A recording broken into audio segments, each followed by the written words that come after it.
বাগানবিলাস যারা করেন তাদের কিন্তু অনেকেরই একটা স্বপ্ন যে মাল্টি গ্রাফটেড বা বিভিন্ন রঙের ফুল একটা গাছে ফলবে। তো যারা করেন তারা হয়তো জানেন একটা জাত, এই পাথর জাত। একটা ডাল আমার বন্ধু বাড়ি থেকে আমি এনেছি। তো এটার প্রথমে পাতাগুলো আমি ফেলে দিলাম। কেন পাতা ফেলে দিলাম? তো পাতাটা থাকলে না এই ডাল থেকে কিন্তু ওরা রস টেনে নেবে।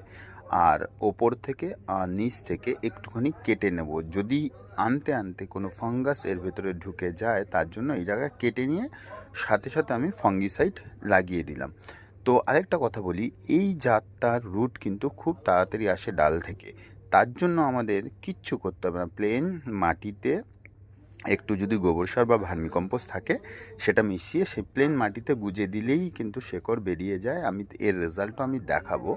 তো আমি এখানে কোনো কাটিং এইড পাউডার ব্যবহার করব না। তো এইভাবে আমি বসিয়ে দেবো, প্লেন গুজে দিলেই হবে। এইটা 15 মিনিট আগে আমি এই ফাঙ্গিসাইড লাগিয়ে রেখে দিয়েছিলাম, কারণ ফাঙ্গিসাইডটা না শুকালে যদি দিই তাহলে জলে ধুয়ে যেতে পারে। তো এই রকম একটা টবের মধ্যে আমি 50% ভার্মিকম্পোস্ট আর 50% মাটি নিয়ে জাস্ট ভর্তি করে নিয়েছি। এর মধ্যে আমি এটা গুজিয়ে দিয়ে জল দিয়ে দেবো। জল দিয়ে কি করব, দেখুন আরেকটা জিনিস আমি বলছি। এই যে এটা বসানোর পরে একটা জিনিস মাথায় রাখতে হবে, যাতে ডালটা কোনো মতেই না নড়ে।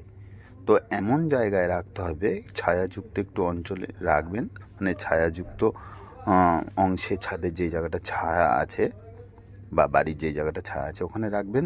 ভর্তি করে জল দেবেন, ড্রেনেজ হয়ে যাবে, পরের দিন আবার জল দেবেন, তারপর আর জল দেওয়ার দরকার হবে না। আর 25 থেকে 30 দিনের মধ্যেই কিন্তু আপনারা রেজাল্টটা দেখতে পারবেন। তো আমি আজ থেকে প্রায় 26-27 দিন আগে একটা গাছ বসিয়েছিলাম, মানে এরকম একটা ডাল বসিয়েছিলাম, সেটার রেজাল্ট দেখাচ্ছি। এই দেখুন, এটা হচ্ছে পাথর আগের লাগানো একটা ডাল। জাস্ট এটা গুজে দেওয়া হয়েছিল সেম টবের মধ্যে, সেম মাটিতেই। এটাই দেখুন কি সুন্দর ডালপালা এসছে। এবার আমি কি করব, এবার আমি এটাকে প্রথম খাবার দেব। আর এই মাল্টি গ্রাফটিংয়ের জন্য আমি 3 দিকের বড় ডালটা আমি কেটে দিয়ে করব। তো এখন আমি করব না, তো আগে শাইনগুলো জোগাড় করব তারপরে। তো আপনারা যদি আপনারা ডাল থেকে বাগানবিলাস বা বুগেনভেলিয়া গাছের ডাল থেকে করতে চান, তাহলে কিন্তু পাথরের ডালটা বসালে খুব তাড়াতাড়ি ইজিলি হয়ে যাবে। ধন্যবাদ সবাইকে।